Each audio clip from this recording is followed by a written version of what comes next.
Oh, on So here. whoever Got it. is at the top That's fine. will be whoever the next. That's fine. Okay, great. And so then your question mark. That's fine. Hi, Jerry. Thanks, Tim. Hello, John. How you doing, man? Thought you're mad at me. What's that? I was sitting over just hoping that you'd recognize me. 'Cause I usually have to come in and bow. You know what I mean? What are you doing egging him on? Why do you agree with him? It's all good. Are we ready to go here?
Test.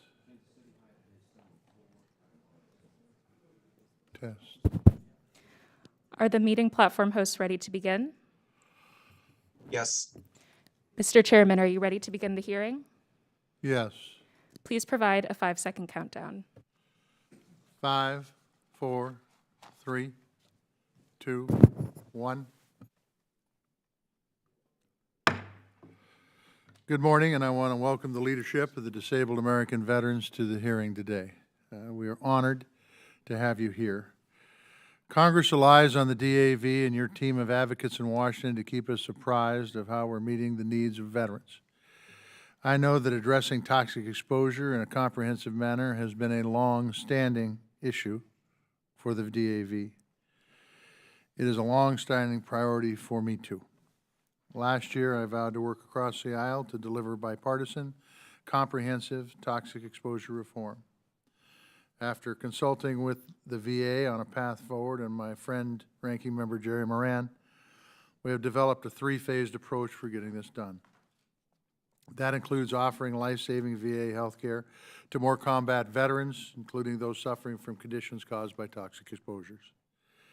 It also includes improved training on toxic exposures for VA employees and more investments into research.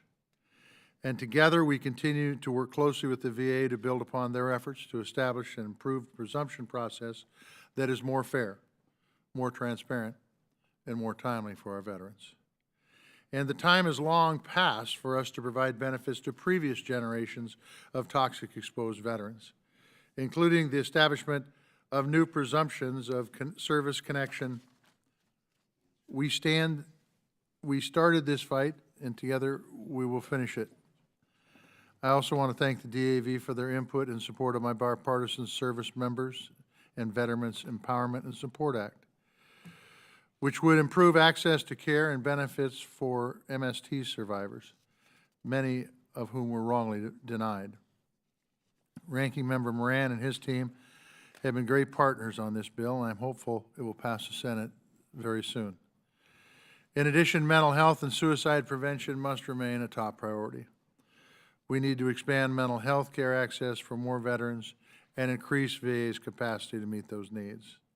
This means strengthening the Veterans Crisis Line through the bipartisan Reach for Veterans Act and making sure VA is well-resourced to provide both inpatient and outpatient mental health care, including the highly trained staff to deliver it, through the post-9/11 Veterans Mental Health Care Improvement Act, another top priority of mine. Commander Marshall and team, we obviously have a lot left to do, and your voice is invaluable as we prioritize our efforts. We want to thank you for your work that you do every single day on behalf of disabled veterans across this nation. And we stand by to hear your marching orders. I just want to close with one thing. I've always said in these sessions before, and I will say it again today, this committee takes its direction from the veteran service organizations and the people you represent. Your testimony here is very, very important as we schedule the remaining agenda in this Congress. And I appreciate you being here.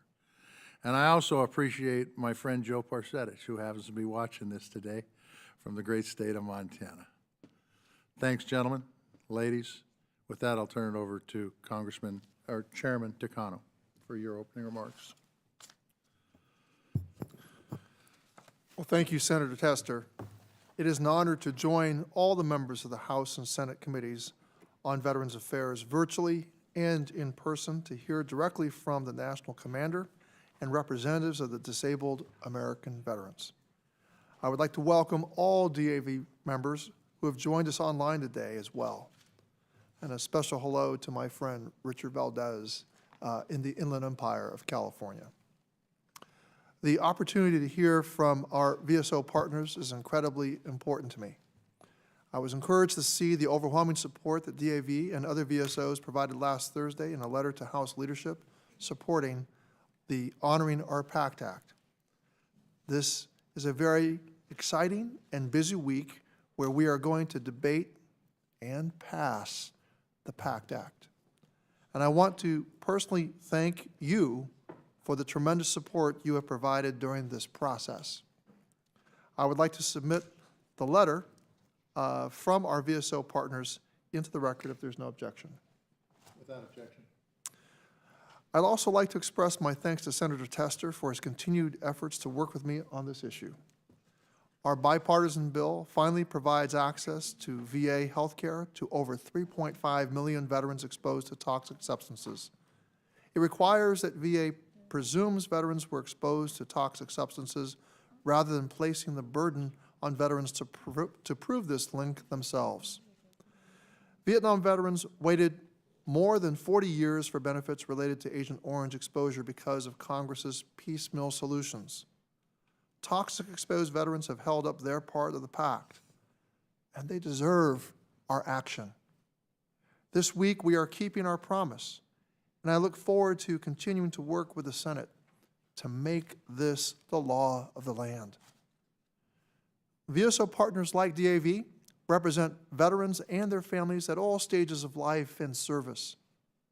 Hearing from these partners allows the committees the opportunity to hear directly about what is most important to your members and how we can be of service to our nation's veterans.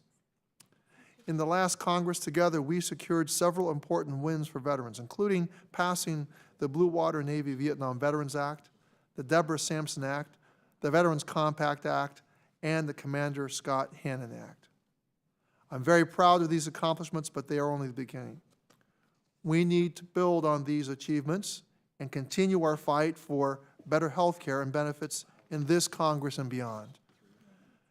Reading your testimony, it is clear your priorities align with mine. My committee's top priorities for this Congress include creating a more inclusive and welcoming VA, building equity for an increasingly diverse veteran community, reducing veteran suicide, addressing toxic exposure, ensuring student veterans receive quality education, advocating for women veterans, modernizing VA, supporting VA's long-term care facilities, improving VA's management and oversight, and ensuring our legislative accomplishments are implemented effectively. Our diverse veteran community includes higher numbers of women, LGBTQ+, Black, Asian, Hispanic, and Native veterans than ever before. It is our country's diversity that strengthens our armed forces and veteran communities, and minority veterans deserve to feel safe and welcome when they enter through its doors, with outreach, programming, and solutions that address their unique needs. Now, additionally, VA must acknowledge the diversity of its workforce to address systematic discrimination in the workplace. We must ensure that health care and benefits are fairly and equitably distributed to all eligible veterans, and to do that, we must also ensure a safe and equitable workplace for VA employees. Our work to prevent veteran suicide continues. We must relentlessly pursue well-researched and scientifically sound policies that are proven to prevent suicide.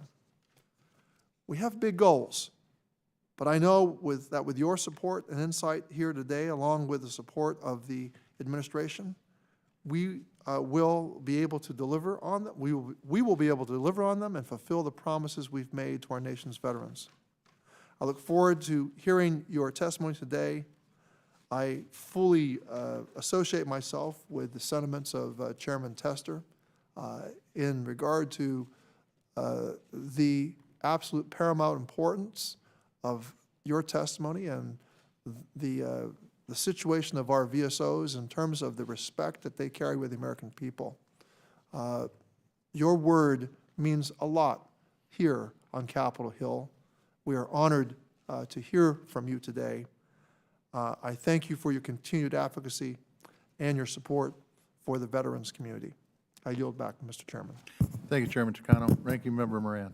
Chairman Tester, thank you very much. It's good to see Ranking Member Bost and Chairman Takano for us to be back together in this setting, and welcome to our DAV witnesses this morning and all who are watching here and at home. Say a particular hello to the DAV members tuning in today from Kansas, and I appreciate the opportunity last night to spend time in my office with Kansas Commander Karen Hansen, Junior Vice Commander Ron Boykins, Senior Vice Commander James Bunker, and Adjutant Eric Owens. And Commander, it was a pleasure to spend time with you and your team as well. I want to thank the DAV leaders for being here today in person, and thank each of you for your great passion and expertise that you have in supporting veterans, their families, and our survivors. We are accomplishing a lot working together in recent years. Legislation to help reduce veteran suicide, improve access and choice in health care, resources to improve disability claims and appeals process, educational benefits, protections and expansions, and flexibility to assist veterans through COVID-19 pandemic. I expect these bipartisan efforts to continue in the second half of this Congress, and I know DAV will continue to be an important advocate and resource as we continue to work on measures addressing toxic exposure and the disability claims backlog. As most of you all know, however, the real measure of success is not simply passing legislation. I often tell people who thank me for my efforts, I wish you could thank me for my results. And we need to ensure the effective execution of laws that we have passed and seeing concrete results that are efficient, effective, in the best interest of America's veterans.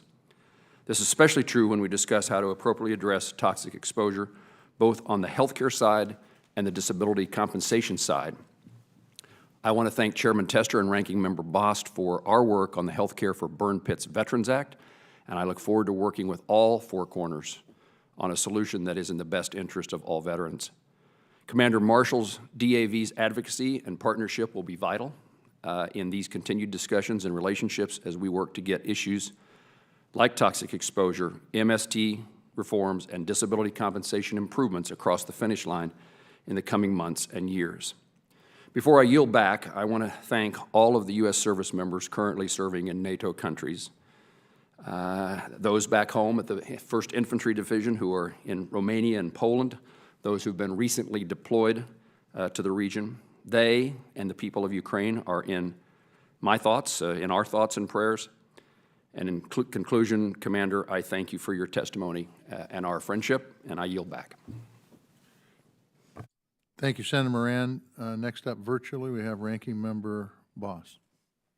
Thank you, Chairman, and I'm glad to be here with you today to join in with Chairman Tesler, Chairman Takano, Ranking Member Moran, and as we move forward, first off, let me say welcome to all of those Illinois veterans that are from DAV that are here with us today. Let me also say thank you to all the veterans. As many of you know, I am a veteran myself, the son and grandson of Korean War veterans, the nephew of a Vietnam veteran who had experienced the ultimate oxymoron, and that is, most of you veterans understand that. That is friendly fire. He is 100% disabled, but doing very, very well. I also, my son is a lieutenant colonel, and my grandson is a lance corporal in the Corps at this time. So Semper Fi to all of you out there that are Marines. And let me tell you that as we're moving forward together as a Four Corners, I want to associate my remarks with Ranking Member Moran on the fact that we need to work together on the toxic exposures to come to a bill that we can move and actually get across the finish line and actually get it to the president's desk so that we can provide as much as we possibly can for our veterans. And I will strive to do that. Let me also say that, I want to associate my remarks as well with the chairman, Takano, on the fact of why we need to make sure we focus that the VA provides for our women veterans. They're the fastest growing group of veterans, and we need to make sure that the services that are provided are beneficial to all, and that everyone feels comfortable in entering the VA and dealing with any VA issues that are out there. We look forward to having the DAV have testimony today. We thank you for the leadership that's here to give testimony to us, and we're looking forward to that testimony. And with that, I yield back. Thank you, Congressman Bost. And now I will turn it over to sorry about that, to Chairman Takano for his introduction of the DAV National Commander. Well, I'm pleased to introduce DAV's National Commander, Andrew Marshall, who was elected to lead the 1 million member DAV, Disabled American Veterans, at their national convention in Orlando, Florida last August. Commander Marshall is a service-disabled combat veteran of the Vietnam War. He was twice wounded and medically retired from the U.S. Army after receiving the Bronze Star, Purple Heart with Oak Leaf Cluster, and Army Commendation Medal with V device. After leaving the military, he devoted most of his life to serving his fellow veterans, working for DAV for 41 years. He retired from DAV as a National Service Office supervisor in St. Petersburg, Florida. Was also assigned to the DAV Judicial Appeals Office in Washington, D.C., and was one of DAV's first national area supervisors. During his career, he has had a lasting impact on countless veterans' lives. As supervisor of DAV's National Service Office in Bay Pines, Florida, Commander Marshall initiated a claim on behalf of a veteran that ultimately resulted in a change to Department of Veterans Affairs policy by allotting multiple clothing allowances for amputees and other severely disabled veterans. He has been a member of DAV since 1975 and has been an active leader at the chapter, state, and national levels. He is a past commander for the DAV Department of Florida and currently serves as the state's adjutant and executive director. He also served for 3 years on the Florida Veteran Advisory Council. Commander Marshall and his wife Susan, who is here with us today, and who continues to be his biggest supporter, live in Palm Harbor, Florida. It is my privilege to introduce DAV National Commander Andrew Marshall. Congressman Takano, thank you for that kind introduction. Chairman Tester and members of the Committees on Veterans Affairs, thank you for providing me the opportunity to present the 2022 legislative program of DAV, Disabled American Veterans, an organization of more than 1 million members, forever changed in wartime service.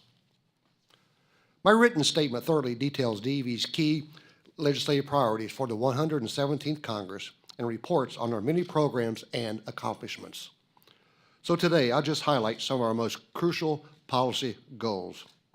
I want to start by introducing my DEV colleagues joining me today. National Adjutant Mark Burgess, National Headquarters Executive Director Barry Jesenowski, Washington Headquarters Executive Director Randy Reese, National Service Director Jim Marsalek, National Legislative Director Joy Elam, National Voluntary Service Director John Kleindienst. Though they couldn't be here today in person, many of DEV's members are together watching this hearing from our annual Midwinter Conference just outside Washington, D.C. I want to recognize the many DEV leaders who have been vital to our organization's mission over the course of many years, including senior and junior vice commanders and leaders of the DEV Auxiliary. I also wish to extend my gratitude to our National Executive Committee and our National Legislative Interim Committee, as well as my Chief of Staff, Thomas Ayala, for all their support. Of course, I want to recognize our many dedicated DEV members across the country who are supporting us from their hometowns. And finally, I wish to thank my wife, Susan, who remains my most steadfast supporter and partner. Mr. Chairman, I am a combat-wounded Army veteran of the Vietnam War. I served as an airborne infantryman with the Marical Division in the Khe Sanh Valley in December 1970. But after being wounded by friendly fire, I was transferred to the 173rd Airborne Brigade. On patrol in January 1971, I was wounded again when I stepped on an IED. The explosion resulted in extensive damage to my left leg and foot, and I spent the next 15 months recovering at Walter Reed. 4 years later, I began working for DEV as a National Service Officer and spent the next 4 decades advocating for my fellow veterans so they could have access to the health care and benefits they had earned. Early in my career, I met a Vietnam veteran named Tom who desperately needed help. Like so many, he struggled with PTSD and the lingering physical and psychological tolls of combat. His disabilities and demons became so severe he could no longer work. And after VA denied his claim, Tom began contemplating taking his own life. I knew he was particularly vulnerable to self-harm and accompanied him to a meeting with his Vet Center counselor. DEV took on his claim, appealed, and ultimately won, providing him with additional financial support. With each small step, I could see the weight lift from Tom's shoulders. And after VA acknowledged his trauma and granted him the benefits and care he needed, Tom never considered taking his own life again. Tom was saved by the right combination of life-saving factors, but there are far too many situations that have ended in tragedy.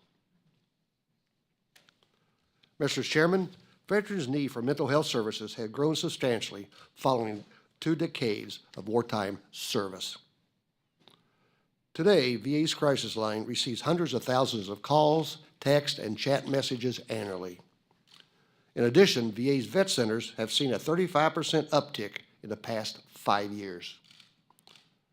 As these needs continue to grow, it's critical that Congress provide VA with all the mental health resources, staffing, and support necessary to prevent suicide. Mr. Chairman, the VA Mission Act was designed to increase VA's capacity to deliver care both inside the VA and in the community. We know that most enrolled veterans prefer to receive their care directly from the VA, and clinical studies continue to show that the quality of care provided by VA is as good as or better than that provided by the private sector.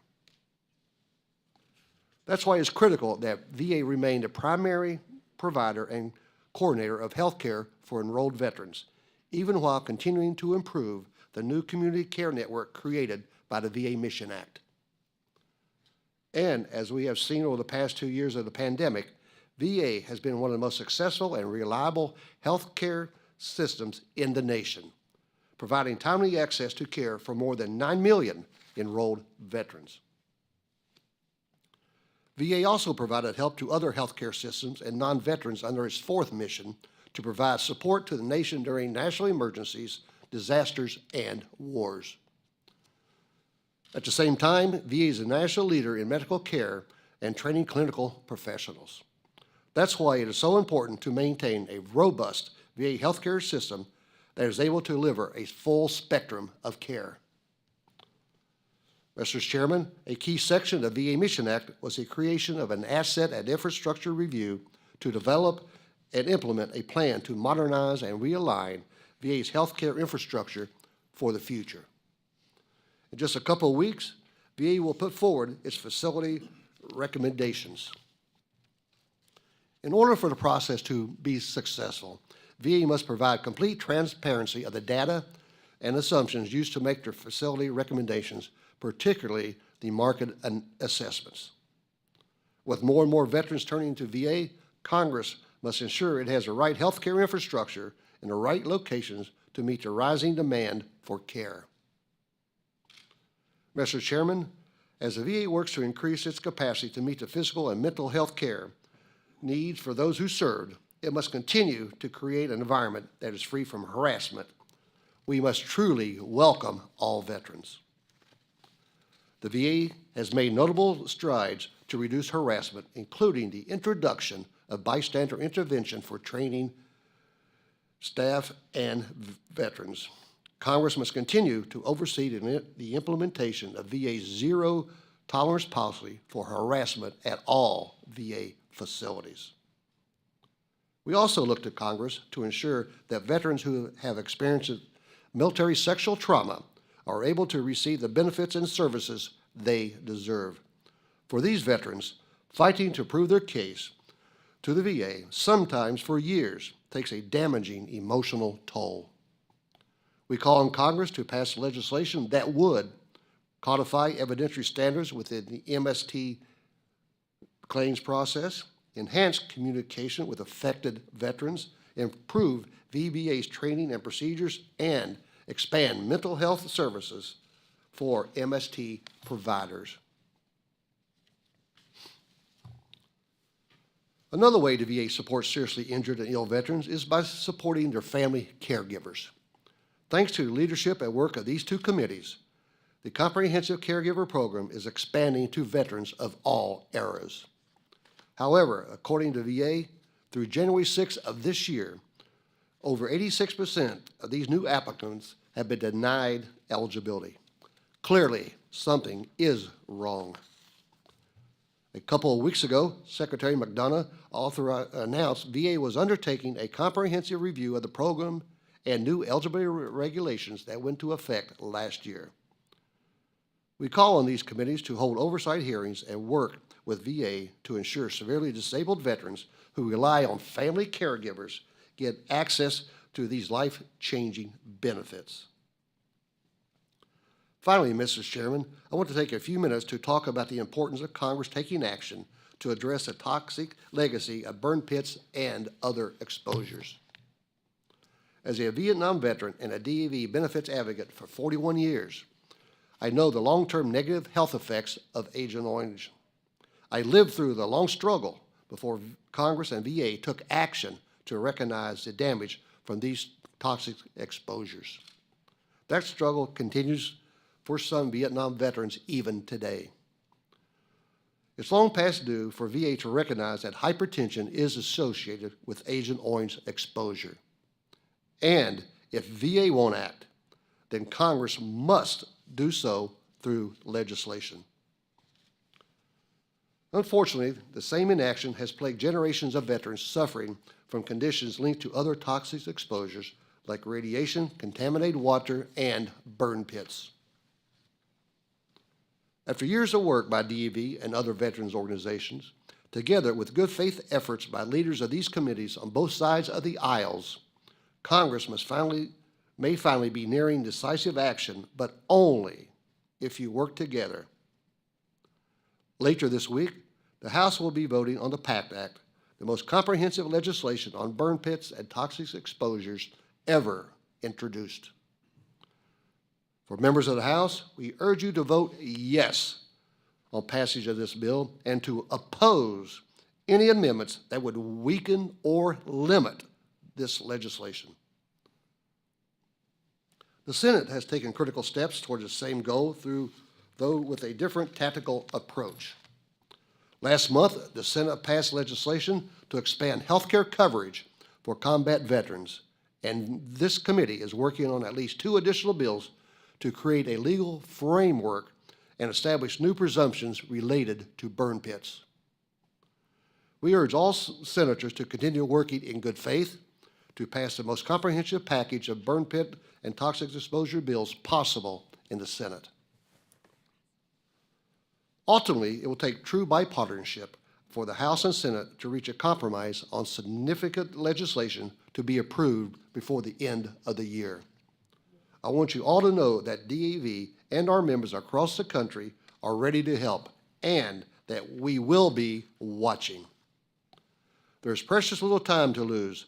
Veterans' lives and well-being are truly on the line, and they deserve better. Mr. Chairman, the 1921 novel All Quiet on the Western Front captured the intense mental stress felt by soldiers during World War I, as well as the difficulty they experienced transitioning back to normal life after returning home from the front lines. Eric Marie Raymark wrote that his book would tell of a generation of men who, even though they may have escaped shells, were destroyed by the war.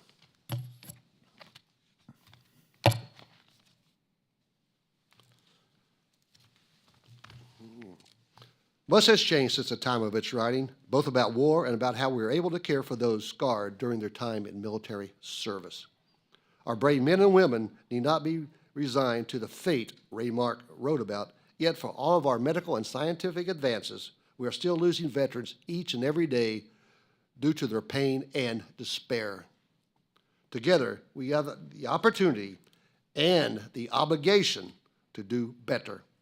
May God continue to bless DAV, the men and women who serve this great nation, and the United States of America. Thank you.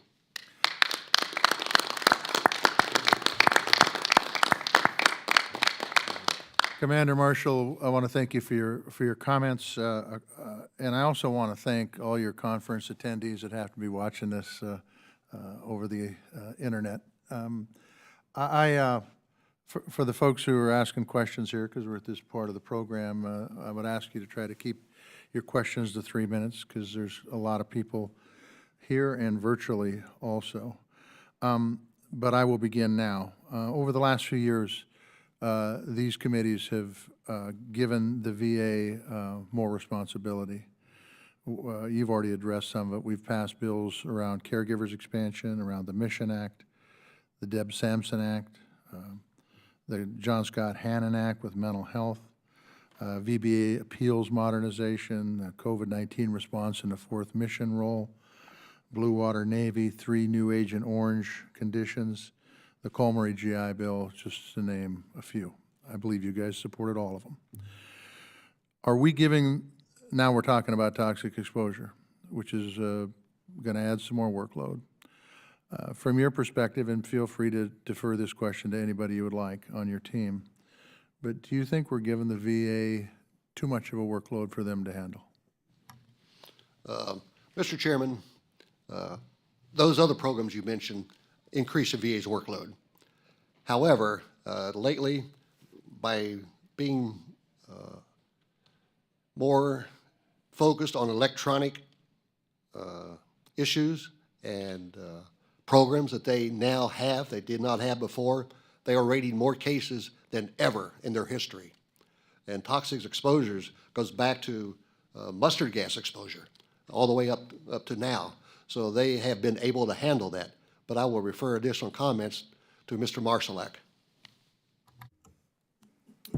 Thank you, Commander. And I think the Commander answered it perfectly. I think the advancements of technology, and I think, again, working together to create more efficient methods on how to process claims is the answer. These service members made a commitment to fight for us. We need to make the commitment to fight for them and give them the benefits that they deserve. So we need to work together to create these processes so they can get the job done and they can get it done right the first time. I couldn't agree with you more, and that brings me to toxic exposure. And Commander Marshall, can you tell me what the expansion of toxic exposure healthcare would mean for your post 9/11 membership? It would mean that would receive the care that they are entitled and have earned, Mr. Chairman. They would be better off and possibly save lives, save families. And again, I will refer to Mr. Marshallak. Thank you, Commander. We know there's an estimated 3.5 million veterans that have been exposed to burn pits and even more that have been exposed to other Agent Orange radiation and contaminated water. Many are struggling now without access to these benefits, so it's time now to make the decision and take care of them. Phase 3 of the bill, the bills that we're working on the Senate side is going to deal with presumptive exposure. Can you explain why presumptive exposure is so important for your members, Commander Marshall, or who else? Thank you, Commander. Yes, thank you, Senator. It's so important that they don't have to fight. I mean, to me, you have to enable the concession of exposure in order, so these veterans who served in these combat zones and these war zones, we need to be able to tell them, hey, if you have an illness associated with exposure to those burn pits, then you are eligible to come in and file for benefits and get the health care that you need. So it's very important that we define this process. We actually codify it. We know the VA is working on a new presumptive model themselves, so we still urge Congress to codify, to enact legislation that will put that into law that they must follow. Thank you. Chairman Takano. Thank you, Chairman Tester. Commander, as a Vietnam veteran, you know that I know that you can appreciate the struggles that veterans have faced while waiting for VA to recognize presumptive conditions related to toxic exposure. Can you speak to the impact the passage of the PACT Act would have to the veterans you represent? The PACT Act. Well, you know, some of them were fighting a year or two in combat. Some of them been fighting more than that, depending on their length of service. It's time to end the fights. They've earned these benefits. And I would yield to Mr. Marshallak again. Thank you, Commander. I agree with the Commander. It's time. It's time to do it. And so the PACT Act, you know, adding the additional presumptives, the health care, hypertension as a presumptive disability, these veterans have waited long enough. It's time to take care of it now. That's why we support that bill so strongly. Well, thank you. DAV is extremely important in supporting veterans in claims processing. With the expansion of presumptions in the PACT Act, what additional support will you need from Congress and the VA to assist you in this extremely important function? Again, as stated previously, their technology has improved vastly in the past 5 years. Again, allowing them to rate and process more cases than ever before. And it still is increasing according to the Secretary. Mr. Marshallak? Thank you again, Commander. I think he's spot on that the automation and the technology, we have to take advantage of those things. Do we know that the impact's going to be significant when you add additional disabilities that veterans are able to claim? Absolutely. It's going to have an impact. The backlog's going to go up. It's going to take longer to process claims. However, let's get together. Let's work out processes that work for everybody. Make it easy for veterans to come in the door and file those claims. Let's not complicate it any more than it is. Let's make it easier for them to come in the door and be able to process those claims. I know VA's working on automation already. They're piloting that process right now.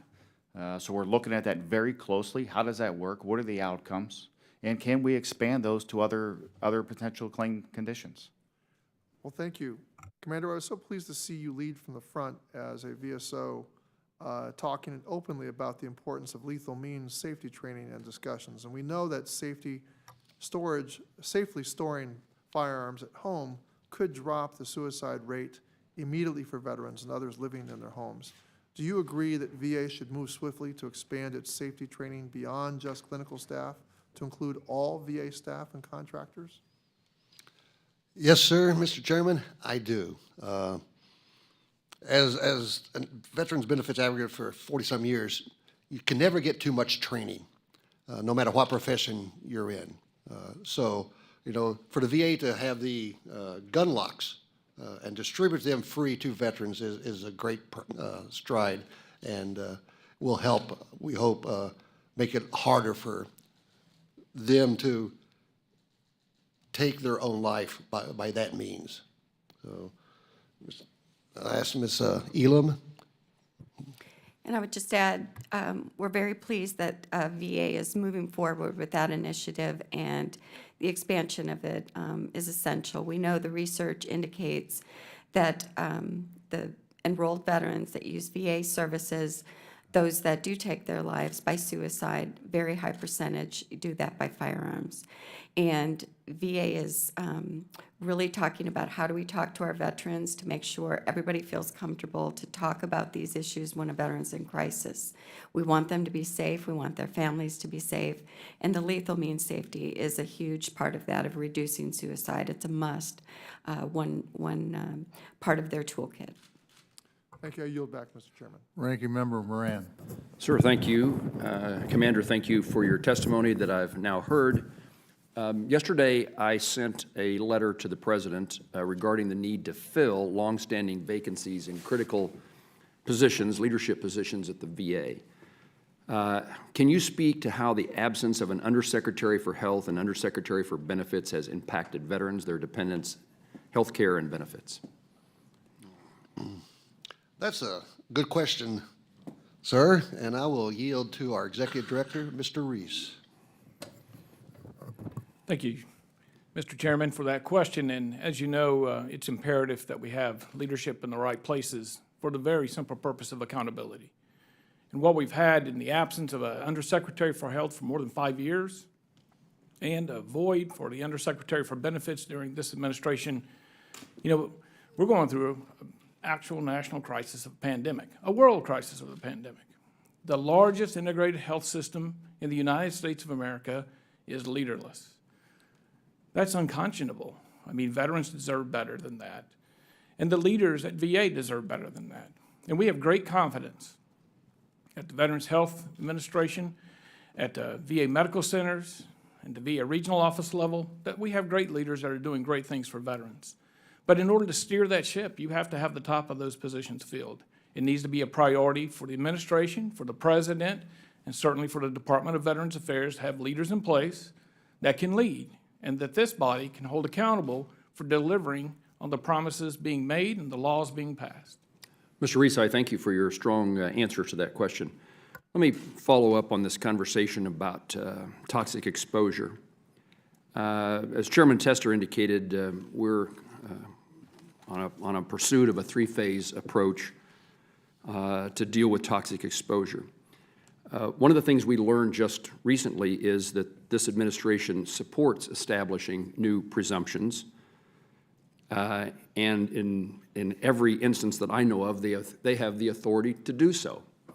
That is not exactly what I took from the conversations and testimony from the Department of Veterans Affairs during Senate consideration of this legislation.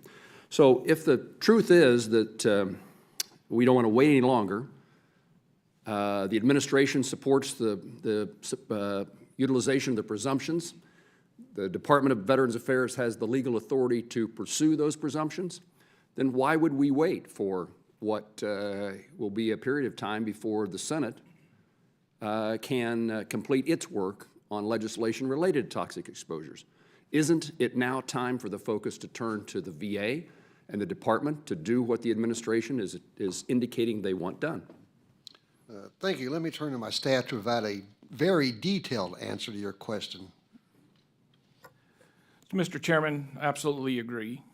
First, I think the responsibility for taking care of our nation's veterans is vested in this body. And obviously, that responsibility was delegated to the Secretary of Veterans Affairs to make decisions on behalf of our nation's veterans for presumptions. And that legal authority has been established by a long-lasting framework. Unfortunately, some of the provisions of that framework has faded from the Agent Orange Act. And now we have a debate as to what should the current framework look like. And we have a discussion between a legal framework as governed by statute and regulation versus an internal framework where the Secretary of Veterans Affairs has an internal team of advisors that present to him a body of knowledge review and then a recommendation for presumptions, which, as you know, a pilot model is being designed now. Regardless of the pilot being successful or not, each administration can interpret those rules separately and very differently. We truly believe that this body has the ultimate responsibility to craft legislation, statute, that directs the Secretary of Veterans Affairs in regards to the execution of those functions. That has been neglected since the expiration of the Agent Orange Act. It gives a great model already in place, and we can change words and we can change standards all we want internal to the Department of Veterans Affairs, and the next administration is going to do the same thing. They'll interpret it differently, more stringently, and ultimately, regardless of what they recommend to the Secretary, let's all remember, you can say no. And while the Secretary holds a cabinet position, he's not truly the boss. OMB can say no. The President can say no. It's just too many people saying no when this chamber can say yes. Ranking Member Boss. Thank you, Mr. Chairman. Some paperwork here that we can take care of if at all possible, Mr. Chairman. I'd like to, before I begin my question, I'd like to ask unanimous consent to insert into the record the statement for my friend and a fierce advocate for our veterans, Representative Gus Belarakis.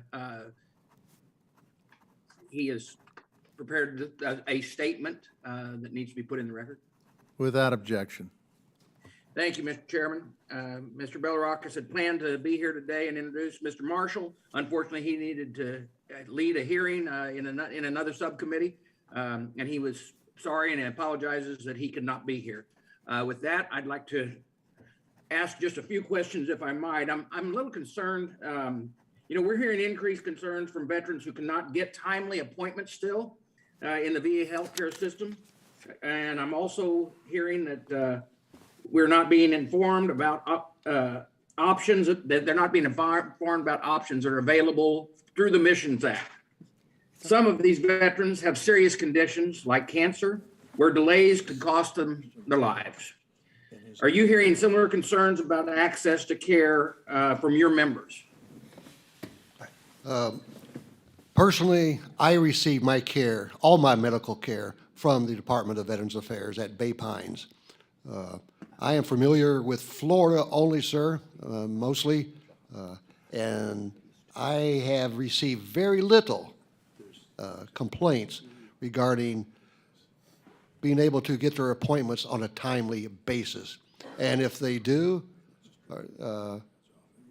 be referred out to the private sector, there are times, sir, that the private sector takes longer than the VA to schedule them an appointment. But I will yield to our legislative director for further comments. Ranking Member, the independent budget, which DAV has been a part of for over 30 years, also has talked about access issues. Although we're not hearing about significant delays in any large way right now, we want to make sure that all veterans can have access to quality and timely care.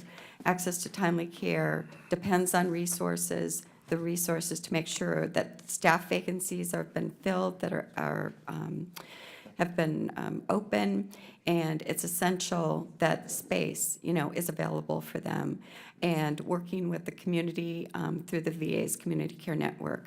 So we want to make sure that all veterans have access to care when and where they need it.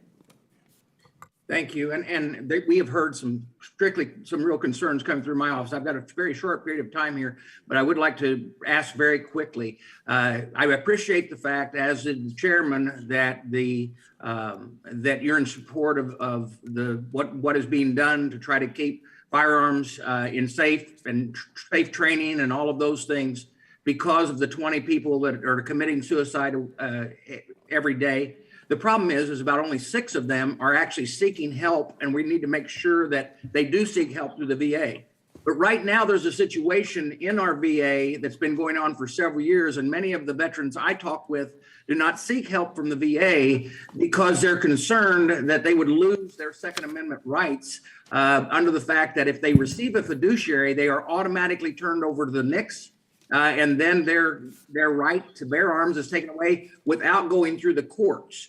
Have you heard concerns about that as well? And I'm going to be carrying, I've got a bill out there that has not been called yet, but tries to deal with this so that they get the exact same treatment as someone who's not a veteran, in the fact that if they're a danger to themselves or a danger to someone else, then the courts can get involved, but not automatically have someone, just because they receive a fiduciary from the VA, that they're going to really be not able to carry weapons or own them.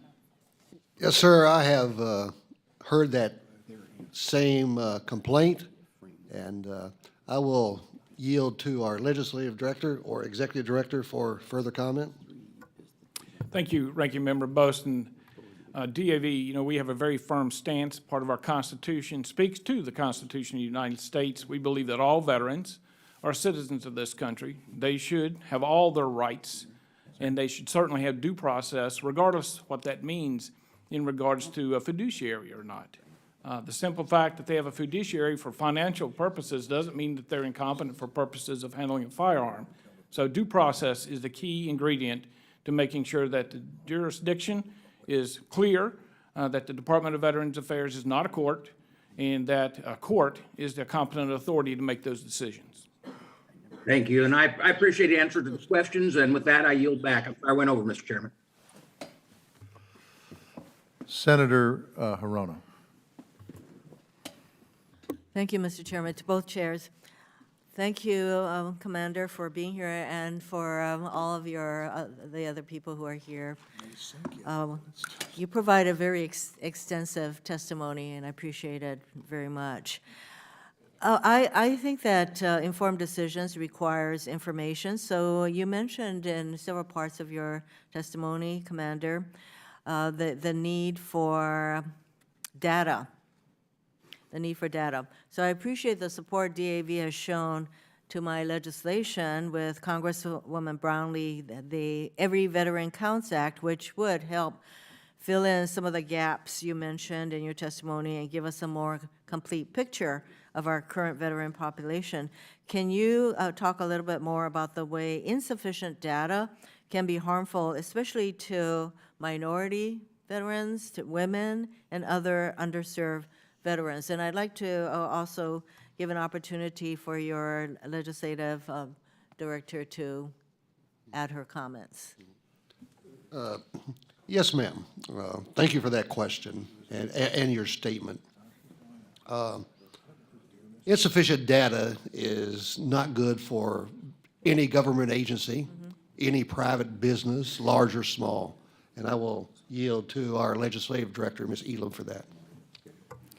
We appreciate your efforts in that regard. Data is essential. With VA serving an increasingly diverse patient population, we want to make sure that no one's unique needs are left unmet. And that will require to have good data. We know that VA can do that with research, and that is so important to be able to back good legislation that's needed. We see the gaps where they exist, whether that's veterans that we have poor health outcomes. We need to know why, if it's based on race, ethnicity, some LGBTQ veterans, if we don't have the data and information, their provider can't provide them the care that they really truly need by asking the pertinent questions and also addressing those unique needs. So we completely appreciate that, understand the need for it, and appreciate that, those efforts in that regard with the legislation. Thank you very much. I think it's really important for us to acknowledge the importance of disaggregated data. So we need to continue to encourage the VA, which has the data. They just have to provide it in a way that will enable what I would call informed decisions, because we are talking about a VA population that is not monolithic by any stretch of the imagination. So thank you for your support. Hawaii has been struggling with the shortage of, we don't have 5 minutes, Mr. Chairman. No, you've only got 3. Well, perhaps I can submit some of these questions for the record. You Mr. absolutely Chairman? can. Thank you so much. Thank you, Senator Mahalo. Rono. Representative Brownlee. Thank you, Senator. Mr. Marshall, as we all watch Ukrainian soldiers and Ukrainian civilians respond to Russia, who are demonstrating really great acts of heroism, I am reminded of all the heroes that you represent and who have fought bravely for our freedoms. And so today I just want to say thank you.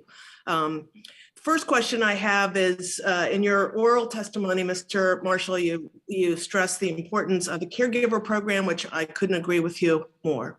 I recently introduced the Elizabeth Dole Home and Community-Based Services for Veterans and Caregivers Act of 2022 to provide all veterans the ability to be at home for their care when they need it, and to stay away from institutionalized nursing home care. Over half of the veteran population today who use the VA are over 65 years of age. So I was wondering how you felt about this bill that I just introduced.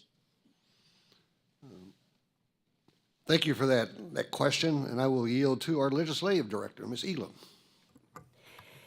Thank you, Congresswoman. Excellent bill. DAV is very appreciative and supports the bill. Lots of provisions in there that are going to make a real difference in veterans' lives.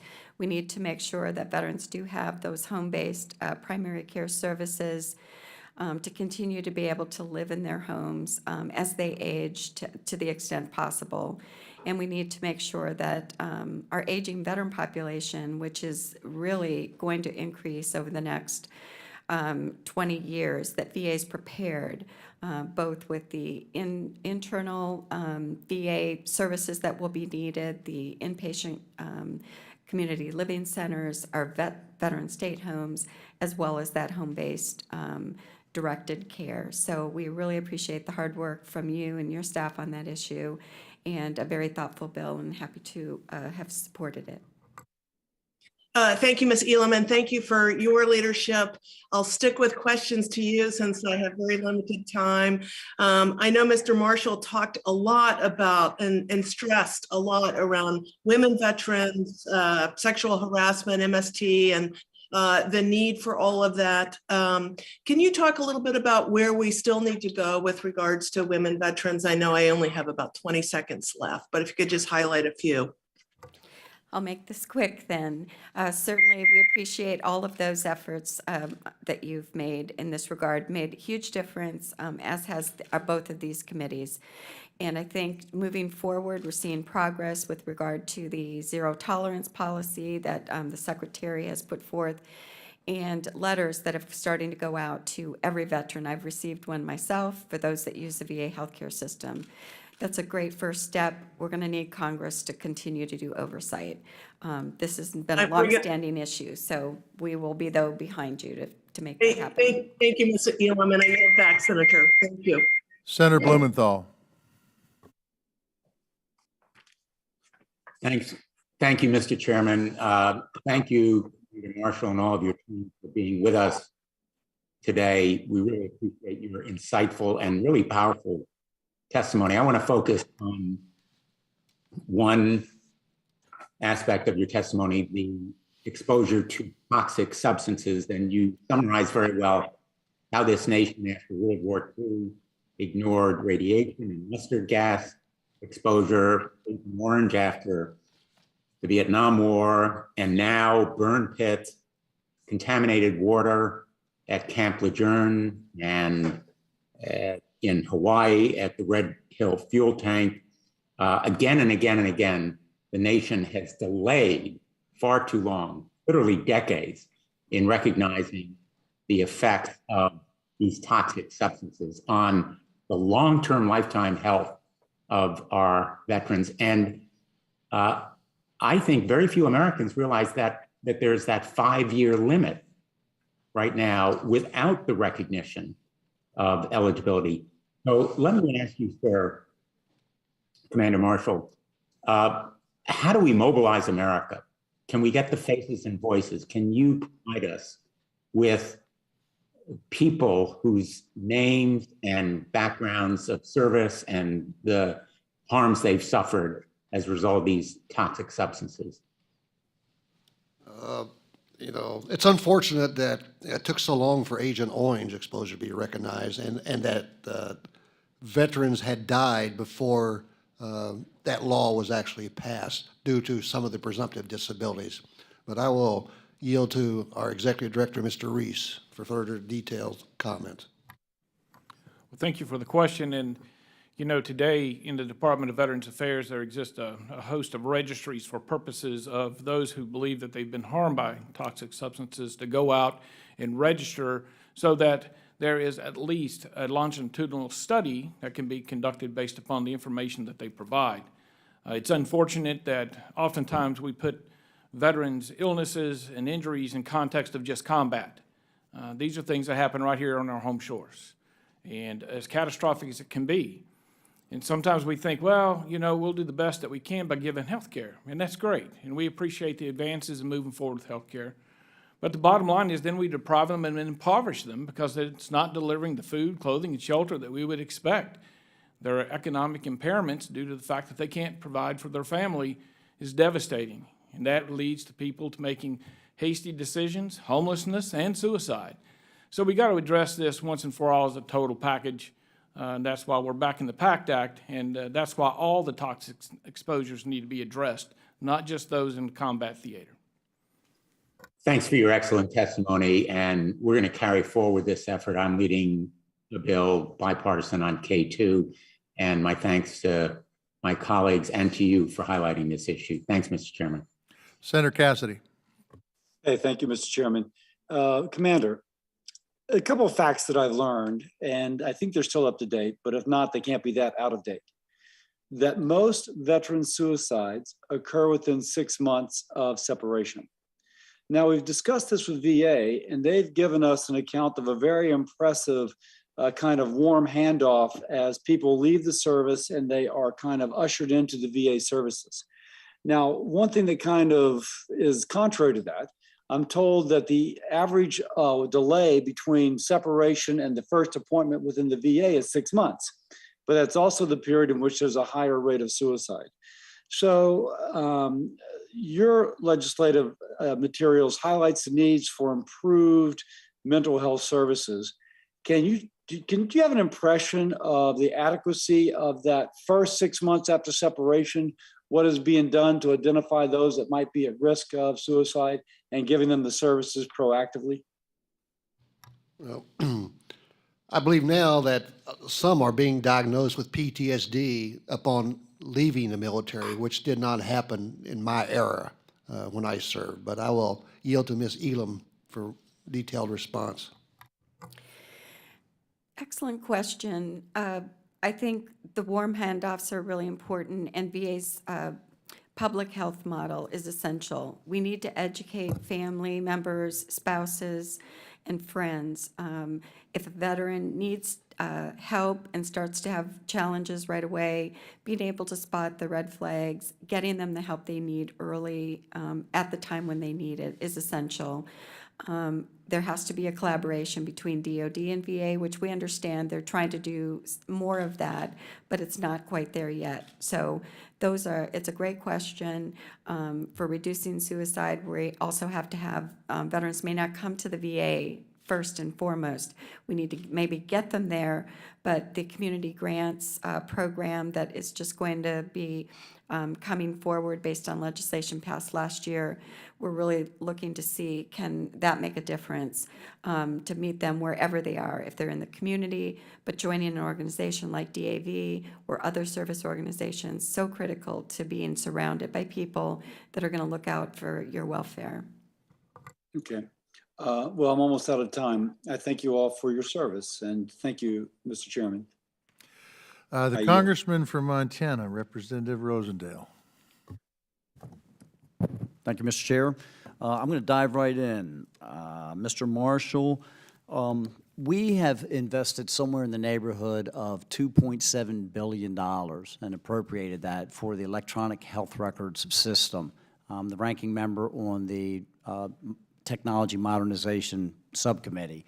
And this is a critical part of being able to deliver health care to our veterans, to make sure we have this smooth transition from the benefits that they generated while they were in active military and what they're going to receive. Are you familiar with this rollout that they have tried to begin at Spokane Hospital? Unfortunately, sir, I am not, but our executive director, Mr. Reese, is. Okay, Mr. Reese, are you familiar with the rollout that they attempted in Spokane? I am. Okay, are you satisfied with the 18 months of rollout that they have? The Cerner Corporation, who is managing that, are you satisfied with their performance?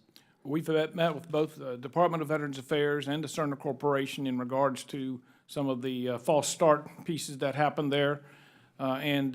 Certainly, I think it was a great effort on behalf of the Secretary to stop the process, do a pause, take a look, find out what was off the tracks, and to start that program back up. I do think that the issues that were there, unfortunately, with any large modernization project, you're going to have some of, but some of it came down to the basics. You got to make sure that you have a product, that you train the people, and then you work with them through execution, and some of those were fatally flawed. So are you satisfied with that rollout? We are not satisfied with that rollout. Okay, so what we had were assurances from Secretary McDonough that this was not going to be introduced at any other of the 179 facilities around this country until Spokane was fully functional. Is Spokane fully functional right now? Spokane has, again, it has a long list of logistical challenges that still face there. That's what I thought. Now, Okay, there so is a are second you prong. familiar with the 500 safety violation claims that have been introduced in Spokane? I am not familiar with the safety claims. Okay, there's over 500 safety violation claims that have been attributed specifically to the deficiencies that the Cerner organization has been responsible for because of the failures in their system. Would you be in favor of supporting Secretary McDonough's assurances to us that they will not be rolled out in other facilities until it is fully functional in Spokane? Well, I absolutely think that the health and safety of our nation's veterans has to come before everything else. And if they can't get it right at one place, they certainly shouldn't spread that as a disease to another. I greatly appreciate that. Mr. Chair, I am right on my button. I'll yield back. Thank you. Thank you. Senator Murray. Well, thank you very much to all of you. Mr. Marshall, thank you for being here today and for your continued advocacy on behalf of our veterans. I wanted to ask about the experience your members are having with the Caregivers program. As you know, the expansion of the program is behind schedule, but the plan is to complete phase 2 expansion by October 1st.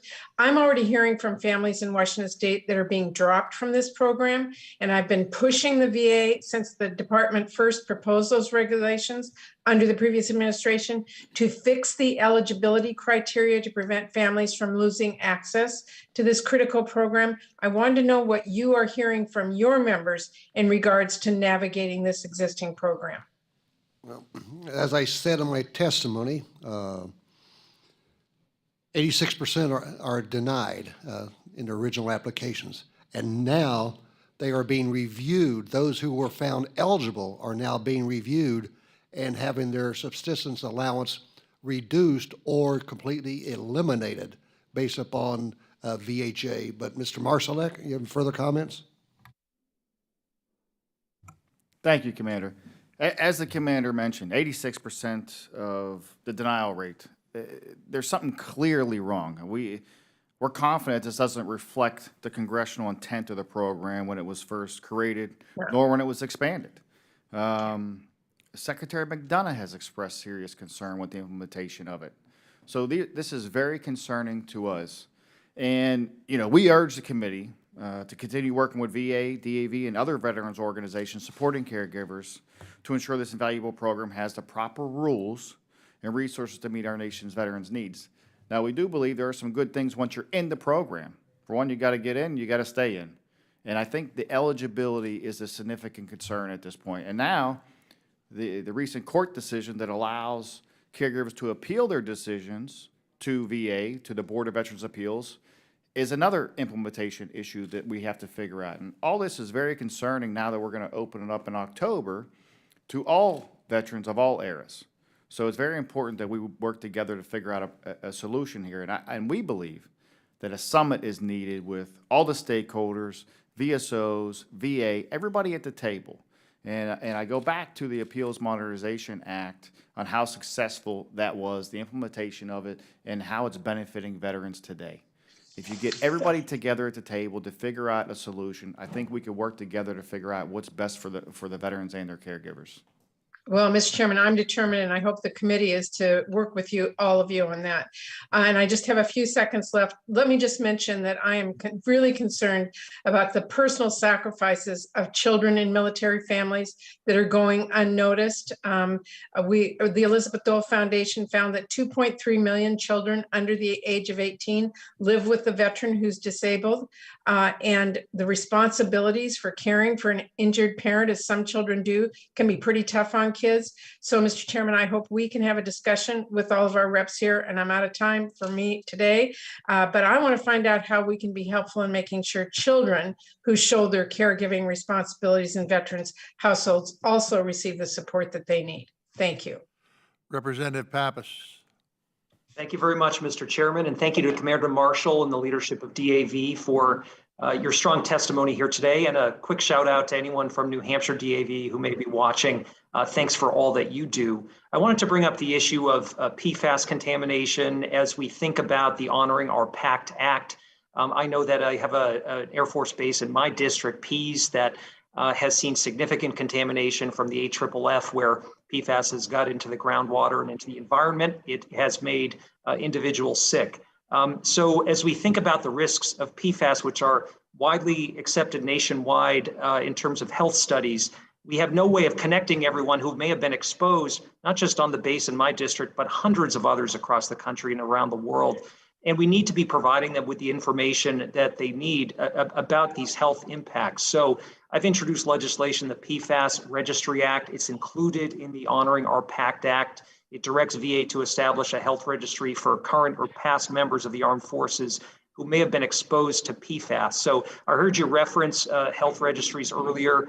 I'm wondering, Commander, if you think that veterans would benefit from a centralized registry where they could access health information, research updates, other resources, specifically as it pertains to PFAS.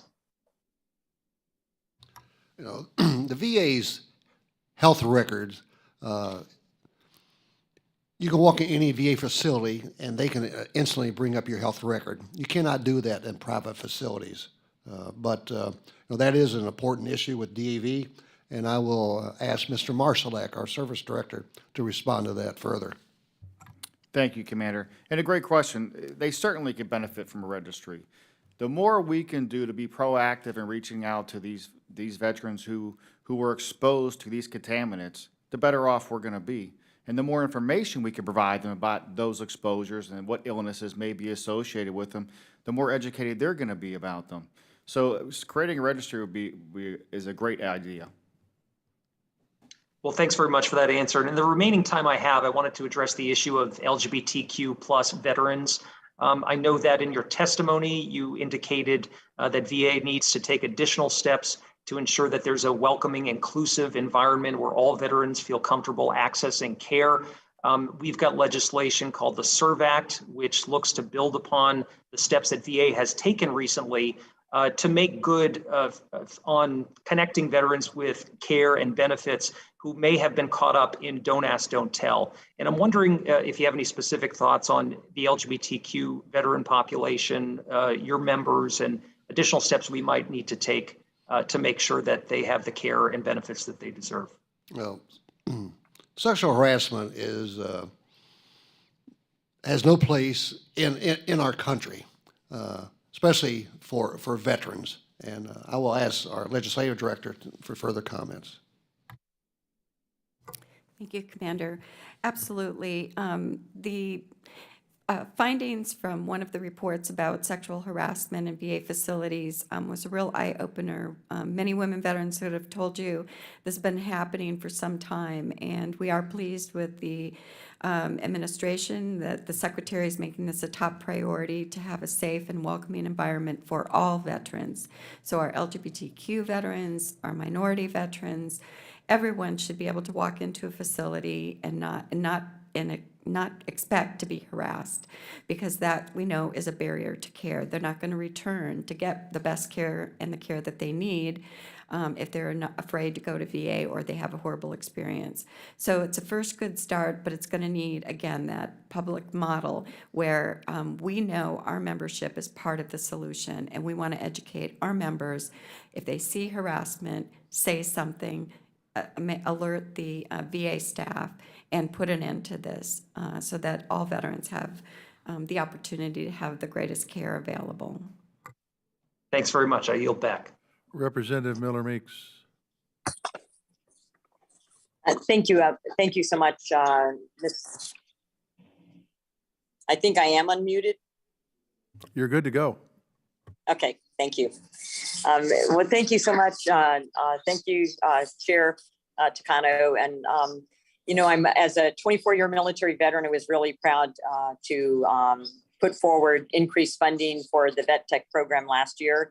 And as you know, we increased funding for the Vet Tech pilot program from $15 million a year to $45 million a year to allow more eligible veterans to participate. This was also a program that was highlighted to me as a member of the Wapello County Veterans Commission, as a commissioner on my local board, which unfortunately had to resign from that as a member of Congress. But the program provides veterans with the opportunity to use a GI Bill style benefits to participate in short-term training programs for jobs in the IT industry. The program has been extremely successful with a graduation rate of 87% and has a 72% job placement rate. What feedback have you received on the pilot program, and could you please identify any improvements that are needed to help more veterans access the program? Thank you for your comments and support for that bill. And I'll ask our Executive Director, Mr. Reese, to respond. Thank you for the question, and I will tell you that the Undersecretary for Benefits, Tom Murphy, and the Principal Deputy Undersecretary, Mike Frew, speak very highly of the program, the efficiency of the program, and the cost share. And that's what makes this program great is, you know, you get into an actual career path, and some of the responsibility is on the school, some of the responsibility is on the government, and there's responsibility on the student to be successful. And the further you go, you get success in the end from all three parties. We use a similar program for purposes, the vocational rehabilitation and education, or our training, for our national service officers. And we think that this is a great program, especially for a direct career path into one of the leading industries in America. So nothing but thumbs up from us. Great, thank you so much for that. And it's one of the few programs that as a pilot goes on to be extremely successful. So I appreciate the program. I know my veterans appreciate the program.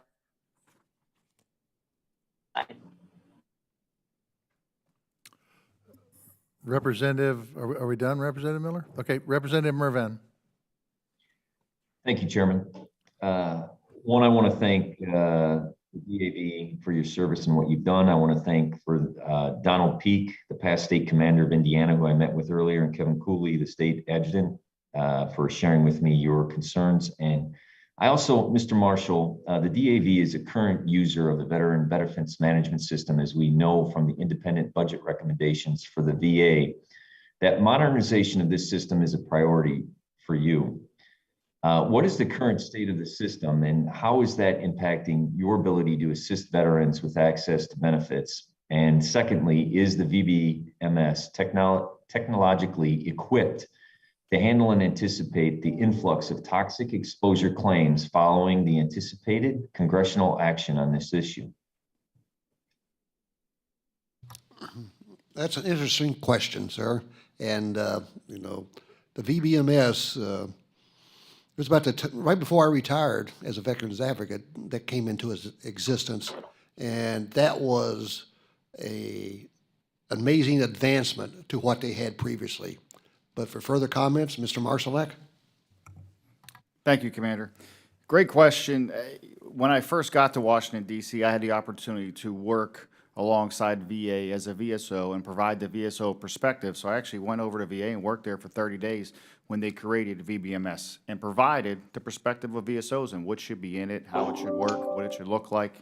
And so I think we need to do that again. There certainly needs to be modernization of the system. The system's over 12 years old.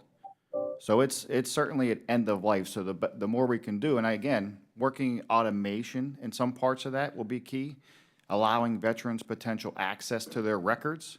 You can do that in VHA, you can't do it in VBA. You still got to do a FOIA request inside VBA. They should have access. We should be able to file claims more easily electronically, a single source for veterans to come in and file for benefits.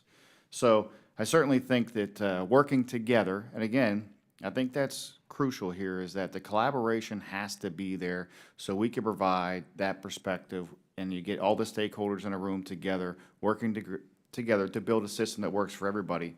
Over the years, there's been many asks by VSOs for different things in VBMS that just didn't happen because there was no money for it inside VA. And you know, obviously their priorities take priority over the representatives sometimes. And I think we need to do a better job of that, of getting the representatives the access and the tools they need to work inside that system as well. They did just recently integrate the VBMS notification queue where we receive our notifications electronically inside of VBMS. And so that has been a really welcomed new feature of the system. I thank you for that answer. And as chairman of the Technology Modernization Committee, I want you to know that we will be committed to working in that collaborative effort to be able to achieve those goals that provide world-class benefits to our veterans. I thank you and I yield back. Representative Trifilis McCormick. Thank you so much, DAV, for the work that you've done. I was able to tour some of your facilities in Florida, and I know some great work that you guys are doing. We look forward to helping you however we can. But I have a question about the DEA.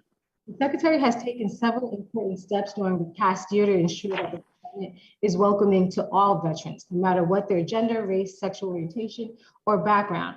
Last summer, VA completed the department-wide review by the Inclusion, Diversity, Equity, and Access, or the IDEA task force, which came up with a number of very useful recommendations towards improving inclusion and equity.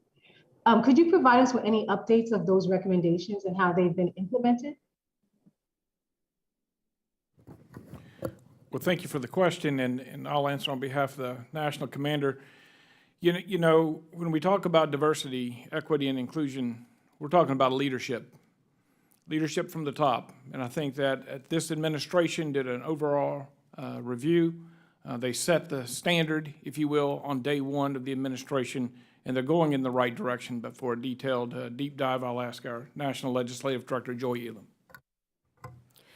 We were very pleasantly surprised early on in the administration to be invited with some one-on-one, really almost with the Secretary, with small groups of people, women veterans, veterans that had experienced sexual trauma, veterans that had had some barriers and problems and challenges using VA services, and met succinctly, you know, a couple months apart, just to advise us on what VA is doing. And they certainly have made, I think, strides in moving in that direction, especially with regard to their Veterans Experience Office.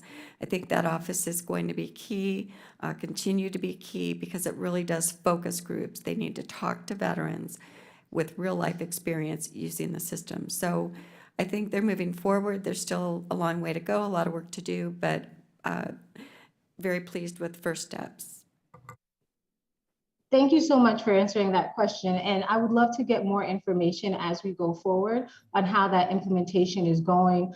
Any utilization rates of who's actually using the services. That would be a great starting point for us to understand if there's any more help we can do in ensuring that everyone has access. So thank you so much. And Mr. Chairman, I yield back. Representative Sablin. Thank you. Mr. Chairman. And thank you, Commander Marshall, for joining us today. Welcome to you and your colleagues, sir. Thank you for all that DAV does for veterans. Commander, you noted in testimony that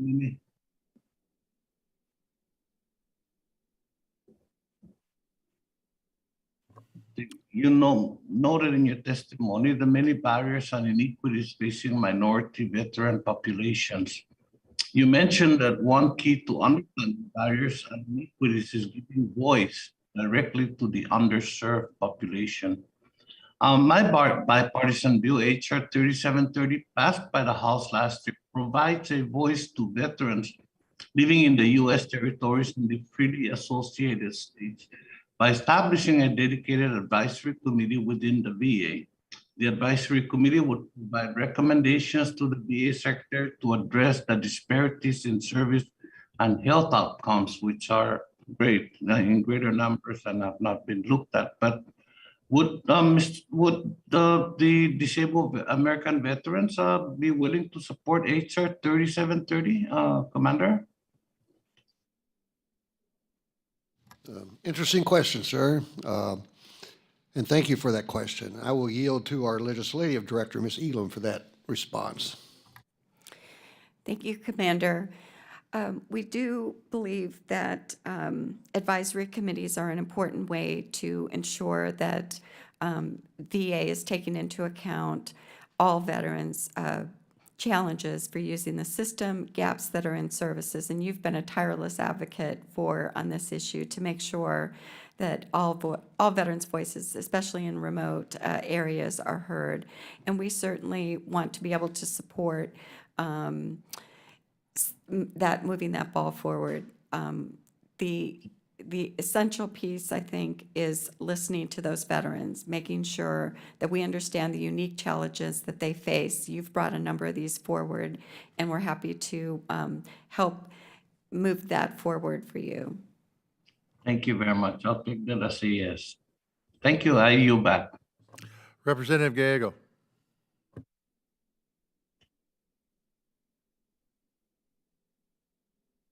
You better unmute yourself, Ruben. No, the host has to unmute me. I liked it better muted, but go ahead. Yeah, you and a lot of other people in Arizona. Mr. Marshall, in your testimony, you discussed the fact that while disabled Black and Latino veterans use VA services disproportionately, there are still inequities in their access to care. In your opinion, what is the single most important step Congress can take to close that gap? I don't know if there's a single most important, but I will let Mr. Reese reply to that. We'll take the top three then. Well, I do believe that you got to know the information. And right now, as COVID showed us that there was disparities throughout care in the system, not a deliberate attempt to do that, but the reality was, once you looked at the information, you came to that conclusion. So I think better research, understanding, and again, that research and understanding has to take in the diversity of the veterans population as it exists today. Not the past, but how we're delivering care today and who can get the access to those care and benefits and what the deliverables are in the form of outcomes. It does no good at all to be able to access it and have poor outcomes or not be able to access it at all. So the only way we can put the whole package together, are they getting what they need in a timely manner, in a quality manner, and having favorable outcomes, is to make sure we've got the data behind it, the research behind it. Thank you. I also want to thank the DAV for endorsing my bill, the Restore Veterans Compensation Act, and thank your legislative team for its help in making sure veterans receive their full VA disability payments. Our bill would end the practice of forcing veterans to pay back their administrative separation pay before they receive VA disability benefits. Can you expand a little bit by why it's harmful to deduct benefits from veterans who qualify for VA disability? I will yield again to Mr. Reese. Well, as you know, the whole scheme of the Department of Veterans Affairs is to make a veteran whole. And once we have concluded that a veteran has a disability and is not whole, it is the obligation of the nation to make them as whole as possible. And part of that is economic relief. economic relief in the form of financial payments to offset their industrial impairments caused by their injuries or disease.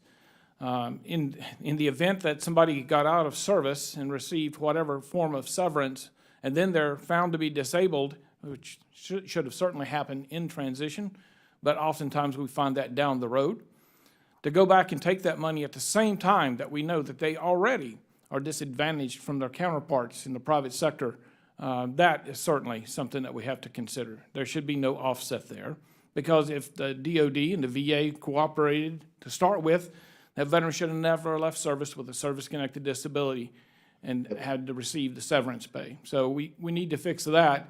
And I'll add one thing that's not a part of this bill, but you know, we talked about concurrent receipt for those who were injured and became ill in combat. And this chamber said, hey, well, we're going to phase that in. Well, we got to 50% and the phasing stopped. So, you know, the phased in approach just is not really delivered for our nation's veterans. So we've got to do better. Thank you. I yield back. Senator Hassan.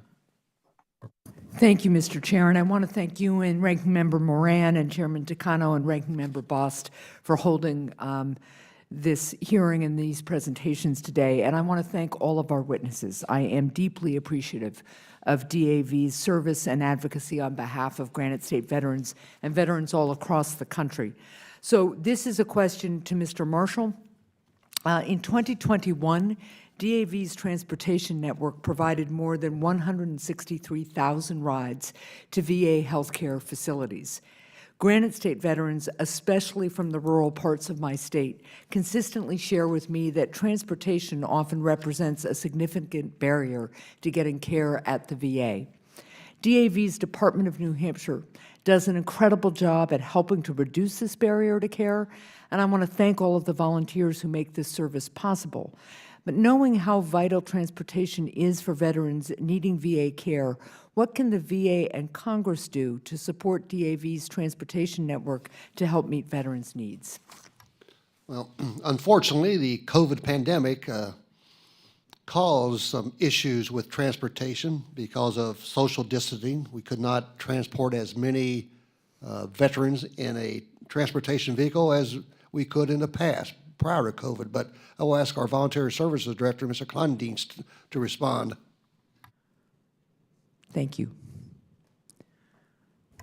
Thank you for your question, ma'am. The Transportation Network is a remarkable program that DAV overtook in 1987. COVID-19 did put a drastic impact on this program. I think it's an imperative that we have a consistent practice across the board for onboarding our volunteers and making it a timely priority at VA to recognize these people who are willing to dedicate their time and efforts to transporting veterans to their medical appointments. If we were to make a streamlined process consistent across the country, we could improve this process and recruit individuals who would be willing to donate their time. Thank you very much, and I yield back, Mr. Chair. We're going to do a second round of questions. Unfortunately, I'm not going to be able to participate, so I'll turn the gavel over to Chairman Takano. Go, you may proceed. I do see Mr. Lamb. Did Mr. Lamb have his time yet? We have no questions. Oh, no questions. Okay, thank you. Thank you, Chairman Tester. I just have a few questions. Ms. Elam, in your response to Senator Cassidy's question related to the suicides that occur in the first 6 months, I'm wondering if eVest, the bill that passed the House with 44 Republicans voting in favor of it, might also be relevant to addressing the suicides that occur within the first 6 months of separation. Yes, I think that it could definitely be, have a positive impact. So, you know, definitely be able to, we've offered our support for that. Yeah, and so, of course, eVest is an opt-out provision, which instead of having veterans having to opt in by enrolling, we automatically enroll them, and we capture quite a number of veterans who ordinarily would not have been enrolled in VA. And of course, we know that the more connected that veterans are to VA, the less likely they are to die by suicide. Commander, in your testimony, you note the years of data showing that community mental health providers are not as well trained as VA providers to treat veterans with PTSD, suicidality, histories of sexual assault, and traumatic brain injury.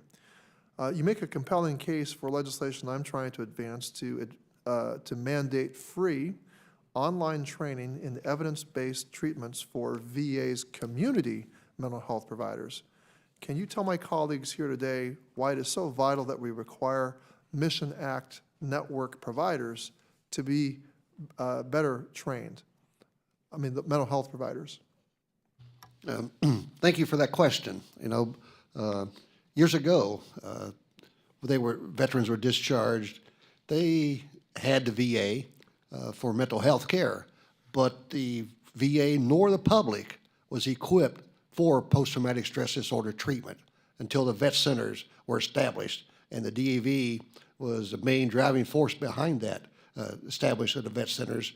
And we even had our service officers travel around the country and provide training not only to VA, but the public on PTSD. And I will let Ms. Elam provide further details. An excellent point and so critical. Every veteran should be able to expect the same quality of care if they have to go to the community to get it. We know VA has the expertise. They're the main provider we want them to see, especially if they have PTSD.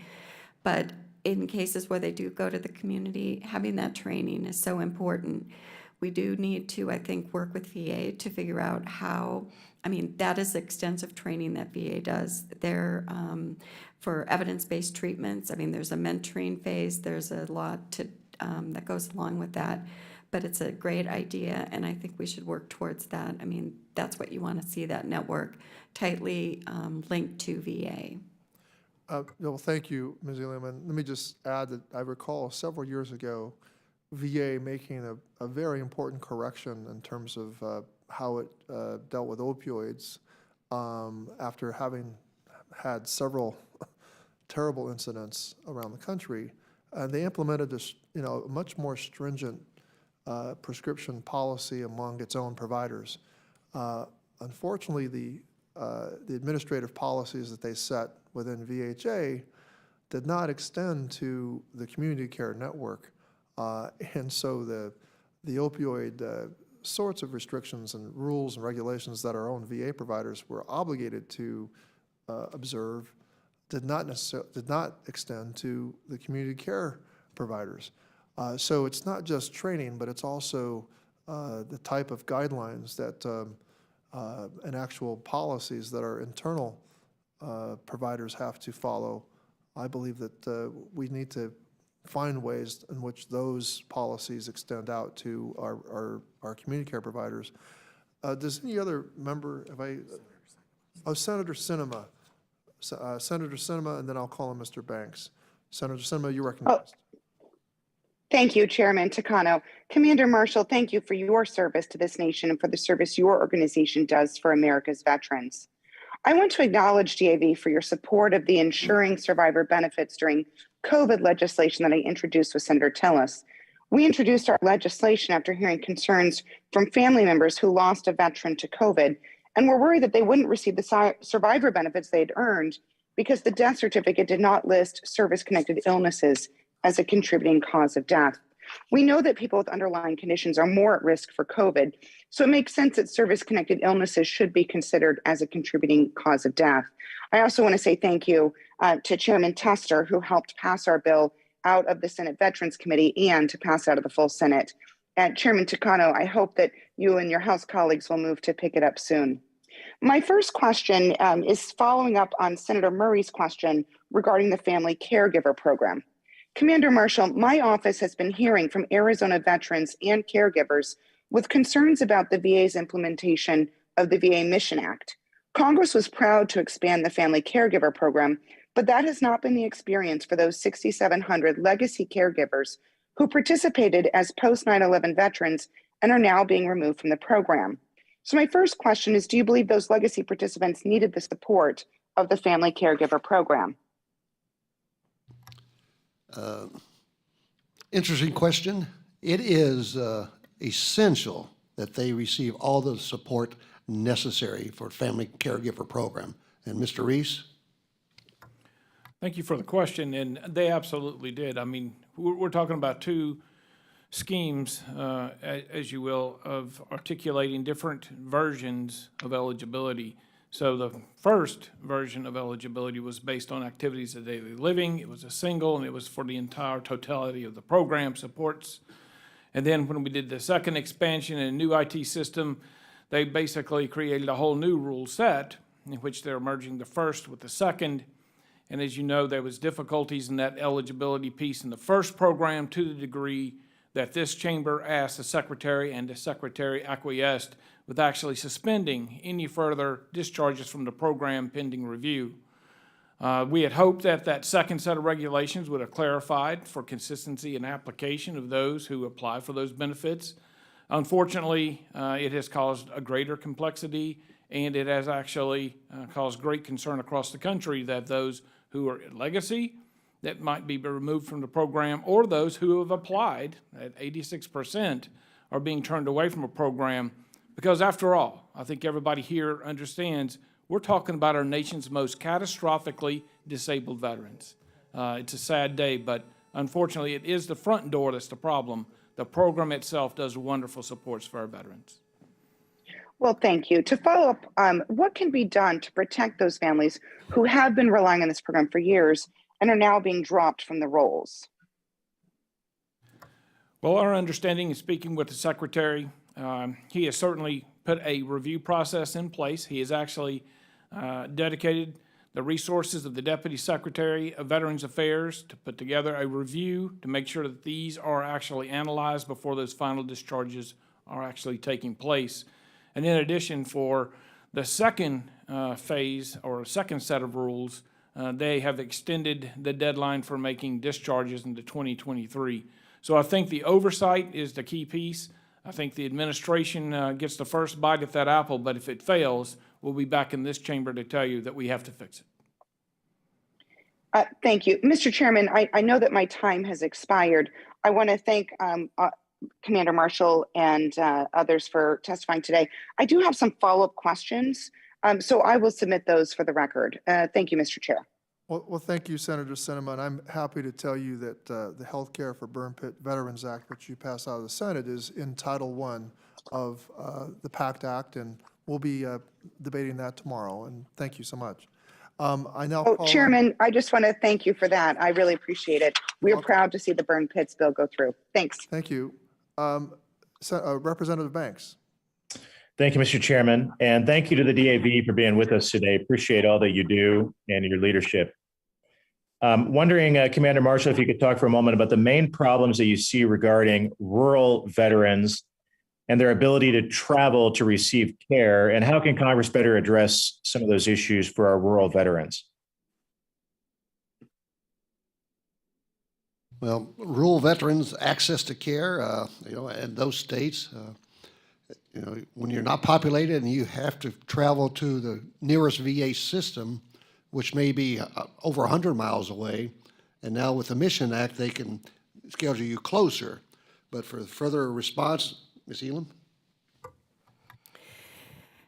For rural veterans, there's always been a problem in terms of access to health care. Just those communities, it's very hard to attract and have resources available there to meet all their health care needs.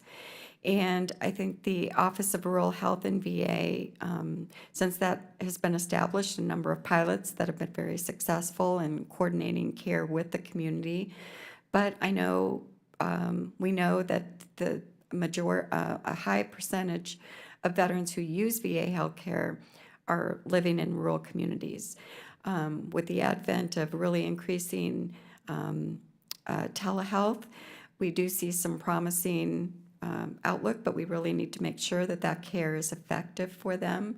And I know VA's very interested in that, given the pandemic for the past 2 years, and how that's really expanded care in rural communities. But there's still a lot of work to do. Technology will help, but there's still need for transportation to make sure we can get veterans to the care they need. I appreciate that feedback. Commander Marshall, one last question for you. What do some of your members think about the Mission Act? And can you give us some advice on what Congress can do to improve on the program? Well, thank you for the question. And as you know, the Mission Act, when it was implemented, had some very stern criteria. By definition, the actual acronym mission, maintaining internal systems and strengthening integrated outside networks. You know, sometimes when we look across the VA system as a whole, we see that the Department of Veterans Affairs wants to go one way or the other, and sometimes that's resource-driven. We have to do both. The internal systems is the key component. We have to have a strong backbone of the U.S. Department of Veterans Affairs for multiple missions. That's make sure that we educate those new clinicians that are, and we're talking about the entire healthcare provision in the United States. We also have to make sure we got a backup, a contingency for emergencies in the United States. We have to deliver the healthcare for our veterans, and we have to do so in a timely manner. And then we have to be, you know, significantly considerate of all the resources. So we've got the AIR Act that's bearing down. So regardless of how long those processes take to stand up, we can't stop maintaining the internal U.S. Department of Veterans Affairs. So we've got to get the infrastructure fixed. We've got to make sure veterans have a place to go, get care in a prompt and timely manner at the high standards in which we expect to receive from the Department of Veterans Affairs. Thank you again. I yield back. Thank you, Mr. Banks. Mr. Mervan. Commander Marshall, I understand that providers in VA's community care network may not be equipped to provide evidence-based treatments for survivors of military sexual trauma. Recognizing that women veterans, many of whom are MST survivors, are highly dependent on community care, I find this deeply concerning. In your view, is the Veterans Culturally Competent Care Act, critical legislation introduced by my colleague, Representative Blunt Rochester, sufficient to address these issues, since it mandates brief, free, and online training and treatment in treating MST and other conditions? If not, what additional authorities or resources are needed to ensure MST survivors receive evidence-based treatment regardless of where they receive their care?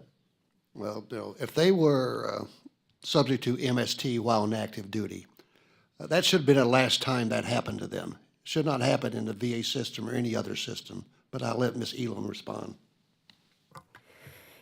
It is essential that veterans, especially those that have experienced sexual trauma, have access to that state-of-the-art evidence-based treatment. It's very lengthy. There's a training period that's required. And while the legislation definitely is a step in the right direction, we're going to need VA to also make incentives for those community network providers to want to take that training and to follow through on the mentoring process that goes with it. And that is truly the only way we're going to ensure that if a veteran has to seek care outside from a private community provider that's within the network, that they're going to get the state-of-the-art treatments that are available to them. So I think it's a great step, first step, and we're going to have to work with VA to make sure that they have the providers that can provide that training as well and do the follow-up and the mentoring. May I ask, you had mentioned just from your level incentives. Can you drill down and kind of give me examples of what incentives you might be talking about?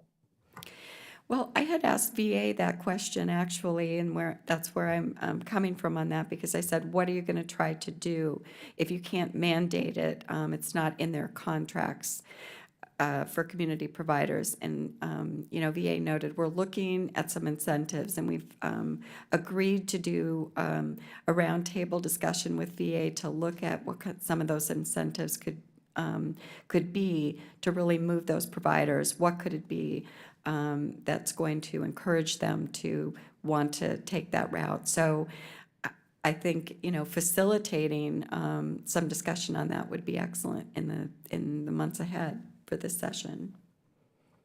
I thank you very much, and I yield back at this time. Thank you. Thank you, Mr. Mervan. Mr. Rosendale. Thank you, Mr. Chair.